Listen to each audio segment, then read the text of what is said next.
It is almost rainbow season and I am hooked and I can't stop crocheting. Purses, that is. I can't stop crocheting purses, especially purses with rainbows in them. So I figured with rainbow season on its way and folks maybe wanting to have some new things with rainbows attached, that I would share some of my methods for how I made these rainbow purses. So I like to start by using some nice cotton yarn, and I generally will use a single stitch because I find that to work the best for purses. It generally has kind of that tightest stitch that you can have. So there's a little fewer gaps in the process or in the stitch. And if you don't decide to have a liner inside your purse, then hopefully fewer things will fall out. Now, if you're doing even a single stitch and you want to carry around a lot of pens or pencils, and this you might want to line it. You might want to line a purse if you have things like that. But for a purse that is in lined that doesn't need to carry pens and pencils, you're or really if you're trying to carry around crochet hooks, you might also want to line it because they will poke through those holes. So here you can see me changing colors on this single stitch crochet. I'm starting to build my rainbow with the red. And if you know me, which you probably don't, then you know that I actually really, really prefer to not have to weave in ends. I like to kind of weave it in as I go through the crochet process. What would that be? I don't know. I like to crochet in the ends. I think that's how we describe it. I like to crochet in the ends. So this is essentially me showing you how I crochet in the ends rather than having to weave in the ends as I go. Now, you might be asking yourself, where do I find this pattern? I really want to copy this and make this myself. And if you remember, the name of this channel is called Tangled and Splattered. What that really means is I'm not really good at following patterns. I certainly don't write patterns or make patterns. What I do instead is I like to create simple processes that you can follow. So in this case, it's a single crochet and it's a rectangle that you go back and forth and back and forth. How long do you crochet it? How wide do you crochet it? Well, it's really up to you how big you want your purse or your bag to be to decide how long or how wide you want it. For me, I wanted it to be long enough that my phone could fit nicely in a front pocket that was upright. So I made sure that the purse was going to fit a phone. So I measured my phone lengthwise about 3 times, and then I added somewhere like 10 or 20 stitches, and I felt like that should be enough in order to hold my phone in a pocket stitched into this bag. So, that's how I measure it. There's no pattern. I'm sorry. You can't follow a pattern, but you can follow along. You should be able to follow this and make something very similar. So, now coming back to this, if you're going to use cotton yarn, that's great. Buy it from wherever your local yarn store is, or whatever big box store you get your yarn from. No judgment. We all need to be able to afford this, and just make sure that you're getting all the colors that you want. If you want a rainbow, just make sure you're getting enough yarn to make your rainbow and whatever other color you want to include in your purse. Now, how wide do you make each row in order to get this rainbow? I did 3 for this one, but I'd say make it however wide you want. If you want it to be a pure rainbow, if you want to have multiple rainbows on it, just make it to your heart's desire. This is not meant for you to follow precisely. It's meant for you to get a little inspiration. Now here you can see I did do some markers to count from one end to the next, and there is a relatively, hopefully simple reason for that. It's because it's time to build the straps that are needed for this purse. So that's essentially what we're doing here. And this, I like to crochet in the ends, so this part is always a little fiddly, but if we go on super speed, what we'll see is that we crochet up one side, and when we get to the end of that side, what we do is a big bunch of chains. And how long do we need those chains to be? Well, I guess If you're making this for yourself, it's how long do you want it to be? How do you want the bag to fit on your body? So, what I would recommend doing is standing up with the purse on, kind of with the chain around the purse, and measure it to your body. How do you want it to sit? Where do you want the purse to hang on you? And when you find the right spot, since this is meant to be a crossbody bag, when you find just the right spot, then go ahead and call that good and attach the other end of the chain like I'm doing here. As we crochet down the end of this side, we should be crocheting about the same number of single crochets that we did on the other side of the bag. And then when we're doing our first single crochets across the long chain that is the strap of the bag, what we want to do is just make sure that when we attach it again to the other end of the purse, that it is straight, that the strap isn't twisted. So just be really cautious, be careful with that because that can become a problem. And here I'm showing you how the strap kind of gets attached to the bottom of this side. So what you kind of do is you crochet into the next loop with a single crochet, and that becomes your chain one for the next row. So then you turn your work and keep going from there with single crochets across the row, and you go back and forth until it's time to attach the edges. And here I'm trying to show you the final kind of piece where we're trying to attach to the other edge of the strap of the side of the bag.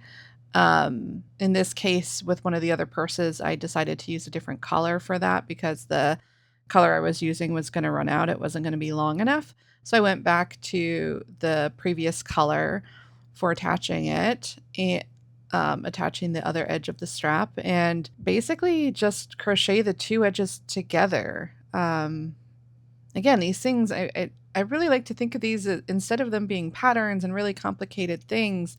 I want it to be something really simple to follow, something you can follow along with and you can use as guidance rather than a perfect pattern, right? Like this is not a master class. This is not something um, where you're going to become an expert in crocheting. It's just something fun to do if you want to make yourself a bag, if you want to make yourself a purse, and especially, again, coming up to rainbow season, if you want to have, and hopefully this just gives you some ideas on how you can do that yourself.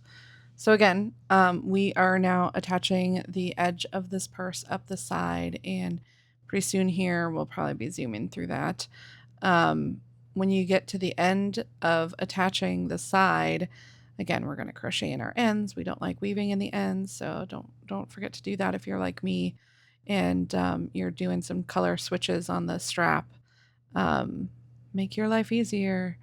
Crochet in those ends. Basically, from here, you're just going to keep going, crocheting, doing that single crochet up the edge, doing your single crochet across the strap, and then attaching at the other end or on the other side of the purse to make sure both sides are attached completely. And then, I mean, frankly, from there, you could call this purse done. Like this is enough. If you don't want to add pockets or you don't want to line the bag, like you have a purse, you have a bag, you can put things in it, you can wear it, you can do whatever you want with it. So again, after you're done adding the straps and making sure everything's connected and secured, that's all you really have to do to have a purse. But I'm not going to stop here. I wanted to challenge myself to actually line a purse, to have a zipper, to have pockets.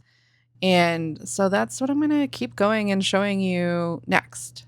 But before we get to zippers and liners and pockets, we do need to finish connecting this side. So what I like to do when I finish is to do 2 chains and pull the thread through and then snip it off.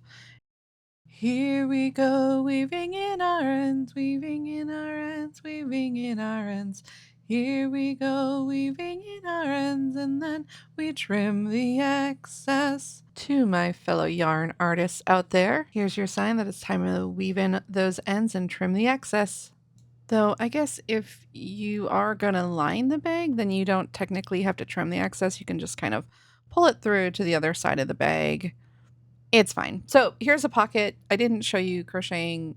I didn't show myself crocheting the pocket, but essentially it's the same type of pattern as the bag itself. In this case, you can make your pocket look like whatever you want your pocket to look like. This is the absolutely amazing thing about making your own bag is it can look whatever way you want it to look within reason, of course.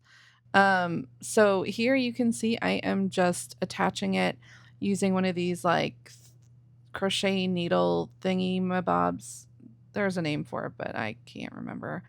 Honestly, I generally prefer to crochet two pieces of yarn together like this instead of using one of these little thread needles because it always feels really clunky. You have to like measure the yarn ahead of time instead of just crocheting where you're using as much yarn as you're using. And so it always feels a little clunky to me to use this, especially when you need to measure out a lot of yarn for the thing that you're sewing together. So if I would recommend just doing whatever feels right to you. You don't have to follow these instructions. This is not meant to be a step by step, like exactly how to make this. Again, just inspiration for you to decide something that maybe you would like to make for yourself and make it in a way that makes sense to you. So before sewing the pocket, you'll see that I did attach the pocket with a few markers, some yarn, just spare things I had laying around. And that's really just so that when I go to attach things, they all kind of hold their shape because I do want the phone to fit in there correctly when I put the phone in the pocket. And now we are moving on to the liner. So on this particular purse, this was the black purse with the rainbows. I wanted to try a Cordura liner.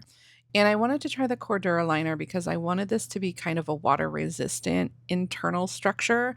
I also have a waterproof zipper that's really cool. So here you can see me sewing together the liner, sewing on that zipper, and just really trying to make a good, what's the word? A good water resistant internal structure liner. Um, Now, what's also nice if you don't have the quarter or you don't have that kind of water resistant stuff, you can get other zippers and internal fabric that is washer safe, washing machine eligible. Wash di, Not dishwasher safe. Washer safe, washing machineable so that if you need to clean out your purse, your bag, you can throw it in the wash. That's always cool. But with the straps, you might still want to use a fabric bag or a delicates bag so that it doesn't get all tangled up with the other stuff that you put in the wash. So here you can see we are now adding the zipper. So we do this kind of one side at a time where you really kind of connect that zipper to the liner, to the fabric of the liner. You can see I have lots and lots and lots of these little grabby things. What are they called? The pinchers? The little pincher things that you use for sewing and things. They're cool. I like them. So lots and lots of those, just using some nylon thread to attach the zipper. And then you have to attach the zipper to the other side. But when you attach the zipper to the other side, you kind of use the same things to connect it. And then you have to unzip it because how else are you going to actually sew it using your sewing machine if it's not unzipped, right? Because it's all interconnected. It's all like closed off or whatever. So here you can see the unzipped other side attached to the fabric, and we are going to go ahead and go zoom zoom zip, not zip zip, zoom zoom with the little sewing machine.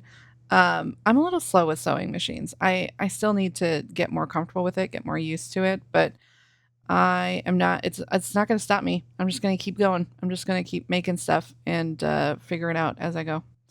So after I do an initial sew, I will go back over that and I'll do a zigzag with the same nylon thread. And the reason I did the zigzag is because I then use that zigzag pattern to connect the liner to the purse, the crocheted purse itself. You might ask me or yourself, I guess maybe you'd ask yourself because you might be more of an expert than me, but you might ask yourself, why wouldn't you just sew it directly onto the crocheted purse? Why would you use a zigzag pattern and then sew into that zigzag pattern and blah blah blah blah blah? And I'll tell you why. I did try sewing directly into the crocheted purse, and unless you get just the right color, you can see that color showing through. And what's really cool about using the zigzag pattern and sewing it into the purse by hand is that it hides all the seams from sewing the liner to the purse, because all the seams are on the inside of the purse, not the outside. If you try to sew it using the machine, you kind of have to sew it on the inside. And I might have broken a needle too, because when you sew over like the edge of it and it's right where the zipper is, that zipper might be a little too hard and then it breaks your needle. And I'm telling you, like, breaking a sewing machine needle is such a pain. I would recommend avoiding that if you can. You can see here even like the between the corridor of fabric being sewn and the zipper and stuff, like it's a little too thick. So I'm kind of using the machine to do it by hand, like instead of using the presser foot. Hey, I used the right word. It's a presser foot. So here now you can see me sewing the liner into the bag. I'm just kind of placing it in there. And then I find a way to make sure that it's kind of attached the way I want it to be attached. I get my needle, I get my thread, and I just start going at it, just sewing by hand. And the amount of cuss words that come out when I'm sewing this because I poke myself. Look, guys, I know thimbles exist. I know people have thimbles. I I don't have a thimble, and even if I did, I'm not sure I would use it because I'm much better at giving advice than I am at taking advice. So there's that. I honestly wonder how many cuss words I said while I was doing this. It was a lot, and I guess I'm not as ashamed of it as maybe some people might think I should be, but that's all right. Maybe use a thimble if you do this. Don't be like me. Uh, choose better or something. And anyhow, we're sewing the liner in. The other thing that's good about sewing the liner this way is that you can get a more accurate or precise line. When you're using the sewing machine, the needles are a little difficult to line up perfectly with that yarn, that crocheted yarn stuff. And here you can see a really nice when you're threading the nylon through the needle because the nylon's so stiff. It's such a perfect like threading. All right, so now I'm trying to show you a little bit up close. I'm giving an up close view of sewing. Now, what I'm showing you is just sewing the sides. Or sewing along the kind of front and back panels. I didn't show you, or I'm not going to show you sewing the sides because sewing the sides was it was something I was trying to figure out, and I didn't get a really great method for that to share. So instead, I would say just make sure that you're sewing your sides in a way that it kind of covers up the mess of the side of the zipper and the pouch area stuff that you're doing. Anyhow, we're using that zigzag. We're putting it through a couple of rows of the zigzag, and then we sew it through, just the one side of the crocheted rainbow fabric stuff yarn. And you just do that all the way across. You just go back and forth and back and forth. And if you have magic in real life, you can do this faster than I can. I needed to use the speed of I don't know, 1,000 times real life speed so that I could show you this in this video. Um, yeah, you just keep sewing it in until it's sewn in. Now, if you go across like 3 or 4 of the zigzags, it feels a little loose. I think 2 is kind of the sweet spot. If you put your needle through 2 zigzags and go back and forth in the yarn and the um, in the zigzag, I think that's a sweet spot. I think that's where you're gonna feel it's nice and secure. It feels good. It doesn't feel like it's gonna rip off or whatever. So, yep. Then, tie your ends, make sure that everything is nice and secure, and snip it. And yeah, like I said, I didn't show you sewing in the straps on the side, but you can kind of see how you might want to do that.